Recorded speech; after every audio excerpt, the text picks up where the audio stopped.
Likas sa ating mga Pilipino ang pagiging makapamilya. Filipinos are known to be family-oriented people.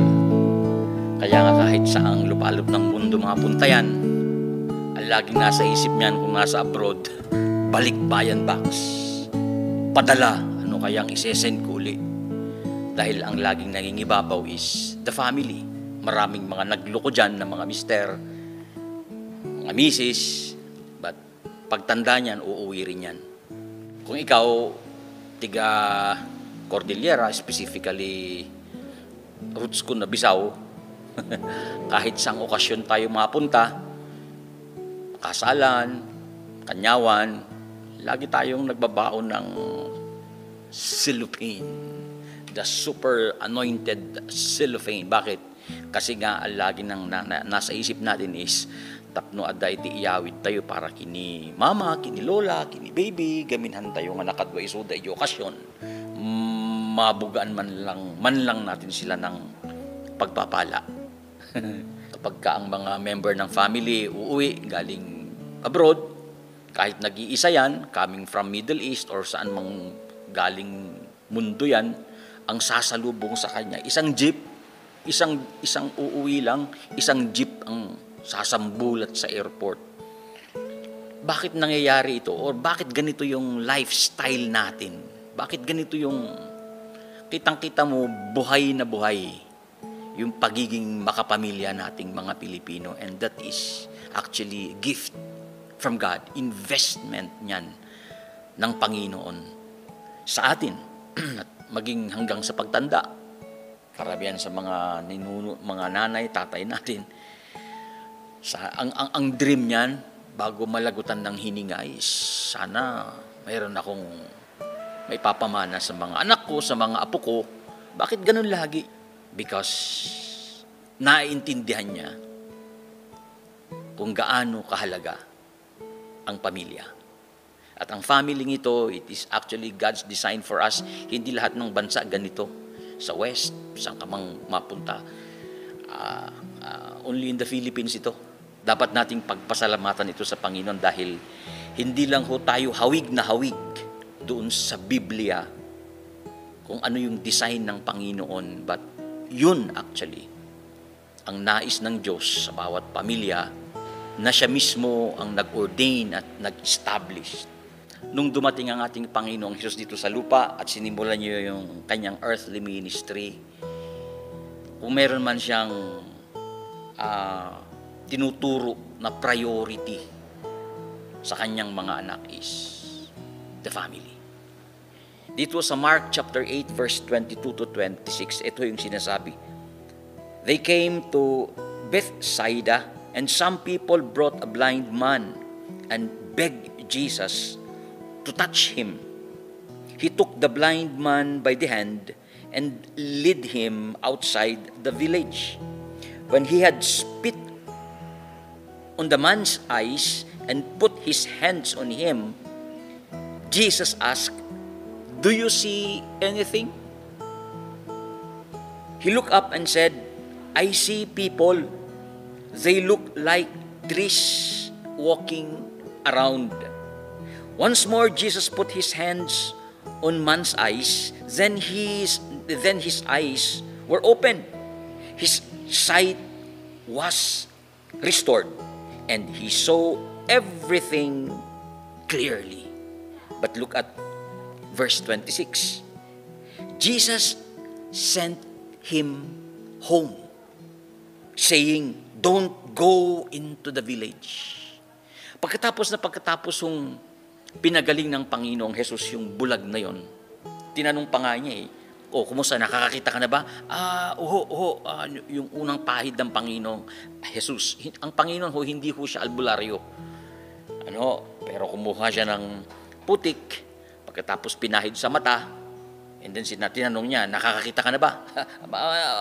Meron akong naaaninag, parang kahoy na tao na parang, ibig sabihin, hindi siya bulag na pinanganak. But anyway, nung gumaling na siya, sabi ng Panginoong Hesus sa kanya, when he saw everything clearly, Jesus sent him home. Ang instruction sa kanya is, Sige, huwag ka munang pupunta ng Bomboradyo, huwag ka munang pupunta ng kung anong media station dyan, huwag mo munang i-upload yan sa FB mo o kaya sa anumang gadget mo dyan. Ang unang-unang gawin mo is umuwi ka muna. Agawid ka pa, ijay mo nga ibaga, tikin na imbag ti Diyos. He sent him home, saying, don't go into the village. Bayam nga, pamilyam pa'y ti umuna nga makaamo. You know the message of this? Napaka-sharp ko ng mensahe ng Panginoon dito. Isa lang ho ito sa mga proof na, ang pamilya ang dapat na priority. Ano mang pinagagawa natin? The priority of family. Agawid ka pa'y. Ibagami jay, iso dapat yung muna nga makamo. Amo pa yung ichisismis ti hangabali, mamuan dan tumot laeng. Nga mabalin ba nga ijay pa'y. Agawid ka pa'y. Dito ho naman sa mga gawa, libro ng mga gawa, the book of Acts, chapter 10, verses 1 to 5. At Caesarea, there was a man named Cornelius, a centurion, in what was known as the Italian regiment. He and all his family were devout and God-fearing. He gave generously to those in need and prayed to God regularly. Ang gusto kong makita natin dito is yung pagiging makaama nitong si Cornelius. God-fearing siya, marunong siyang manalangin, mapagbigay siya, but tignan nyo rito, yung application ng kanyang lifestyle, yung application ng kanyang pagiging God-fearing, yung application ng kanyang pagiging prayerful, inuna niya yung kanyang mga pamilya. Paano natin nalaman na inuna niya yung kanyang pamilya? Makikita natin dito na yung family niya kasama sa paglago niya. Family. Sana kung ikaw ang isang tao na member ng family, nakakilala sa Panginoon. Kung meron ka mang unang dapat mapagshiran dyan, yung family mo. Of course, isishare natin sa kapitbahay. Baka kailangan din nila at sigurado kailangan din nila. Kanya lang ang Panginoong Jesus, makikita natin dito na itinuturo sa atin na yung family natin, that is our Jerusalem. Kanya nga, ang saya kapag pupunta ka sa worship, sa gathering, sa church. Masaya kung pumupunta ka, pero lalong mas masaya pagkasama mo si tatay, si nanay, na isasama mo yung family mo. Nagrigat di dyan ay, tatayo ti kapigsaan ti hallelujah na ijay church, hantayo nga ibagabagada ito nga kinaimbag ti apo kini asawa tayo, uno kini atagiti ubing tayo, share tayo kinyada, kat nanda pa lang denggan, ay kat at least naiaramid tayo. Di dapat nga ibaga tayo kinyada. Yeah, because that is the original intent of God iti family. Tapno karkaruan na ragsak. Kanayon tayo kung mga maymaysa, at ako madya mabukal nga panagmaymaysa. Concern tayo iti family. Si Joshua naman, yung humalili kay Moses, kung saan ipinasa ni Moses yung baton sa leadership ng Israel. Ito naman ang kanyang sinabi. But if serving the Lord seems undesirable to you, then choose for yourselves this day whom you will serve, whether the gods your forefathers served beyond the river or the gods of Amorites in whose land you are living. But as for me and my household, we will serve the Lord.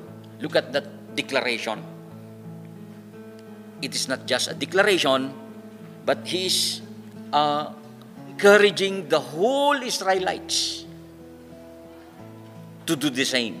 But God is more than willing to help us. Physical family. Ang tinuturo dyan is yung physical sarili mong dugo, nanay, tatay mo. Yung talagang tribo. Yun yung itinuturo ng Lord. Huwag ko tayong maniwala sa mga katuruan na kapag ikay nakakilala na sa Panginoon at may mga brothers and sisters ka na sa church, is sila na yung priority mo. Hindi na yung kakambal mo mismo, hindi na mismo yung tatay na dugo mo or yung nanay na dugo mo. Of course, spiritual kapatid natin yan, yung mga kasama natin sa church o mga Christian. But you see, our family, yung sariling dugo mo, tribo mo, napakahalaga yan. May purpose ang Lord kung bakit ka dyan inilagay. Pagkatapos nakakilala ka sa Panginoon, para tayo sana ang maging platform ng Panginoon, magkaroon tayo yung pinili ng Lord dyan to influence our family para makakilala naman sa Panginoon. Huwag ko kayong maniwala pagka may nagsasabi dyan na pamilyak lang si Kati Lasag. Dinang nang runa kadagi pamilyak jay simbaan. Hindi ho ganun ang turo ng Diyos. That's why in the book of Genesis, yung huling pahina ng book of Genesis, na kung saan doon nag-end yung buhay ni Joseph the dreamer, siya ho yung itinapon ng kanyang family, siya yung pinagkaitan ng kanyang mga kapatid, binenta nga siya doon sa mga sa Egypt. To cut the story short, dahil naging faithful pa rin si Joseph sa Panginoon, God bless him kahit na malayo siya sa family niya. Considered siya na nag-abroad nga hanggang nagawgawid, hanggang sa naging prinomote siya ng Panginoon, hanggang sa naging governor nga siya ng Egypt. But alam nyo, lahat ng mga nakikita niya, lahat ng mga pwede niyang i-enjoy being the governor of Egypt, kung meron mang laging nangingibabaw sa kanyang puso at isipan, is yung kanyang tatay at yung mga kapatid niya na nagtapon sa kanya. Yun yung mas malalim. Yun yung perfect design ng Panginoon sa family. Wala mang perfect dahil lahat tayo may mga karanasan tayong hindi pagkakaintindihan. Go back to the foundation of the Lord. Ano bang tinuturo niya patungkol sa family? Ito, nung nalaman nung mga kapatid ni Joseph na si Joseph nga yung tinapon nila na naging governor, pagkatapos inako siya ni Joseph doon sa kaharian ng Ehipto with the whole family. Actually, dahil tagutom nung time na yon. And merong agam-agam itong mga kapatid niya na anytime na mamamatay yung kanilang ama, maghihiganti itong kapatid nila. But look at the reaction of Joseph. When Joseph's, chapter 50, verse 15, when Joseph's brothers saw that their father was dead, they said, "What if Joseph holds a grudge against us and pays us back for all the wrongs we did to him?" So they sent word to Joseph saying, "Your father left this instruction before he died. This is what you say to you, Joseph. I ask you to forgive your brothers the sins and wrongs they committed in treating you so badly." But Joseph said to them, "Don't be afraid. Am I in the place of God? You intended to harm me, but God intended it for good, to accomplish what is now being done, the saving of many lives. So then, don't be afraid. I will provide for you and your children." And he reassured them and spoke kindly to them. Yun ang sabi ni Joseph.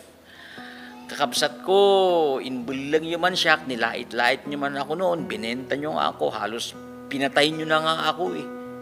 Pero yung mga anak nyo, pamangkin ko pa rin. Kahit anong mangyari, pamangkin ko yung mga yan. Hanyo ko maisuda nga paibidam gamin pamilyak lagta dagita. Ket kung kunayong ang kuda kayo nga baka ang kuda kayo nga pinakawan ijay palaeng manu nga tawen nga naglabas nga nang ilakuan nyo kinyak, ijay palaang nga chimpo, pinakawan kunda kayo. Tatapay kit di nga adat ti COVID. Mabalin nga di ko na ni Joseph. Ends the life of Joseph, his brothers, and their dad na masayang masaya. Lahat tayo rito, sana yung design ng Lord, kung mayroon man sa atin ditong natitempt or marami na ngang natempt na ni-reject natin one time yung ating family at dumating nga sa ating, minsan sa ating isipan na yung family mo is wala nang pag-asang ma-restore. Yung family mo is talagang sirang-sira na, or ang tingin mo sa family mo is dapang-dapa, sirang-sira at wala nang karapatang ma-restore pa uli. Hindi ho yan totoo. God is more than willing to embrace us. Nagkaroon man ng lamat yan, dahil nga peklat kat kanayon nga makikita, nga umay tayo iti Diyos nga mang ikamang kinyana, kaslagan ni Joseph and his brothers, nagkaroon ng totoong restoration at reconciliation. Pagpalain ho ang bawat pamilyang Pilipino sa Pilipinas man o sa abroad. In Jesus' name.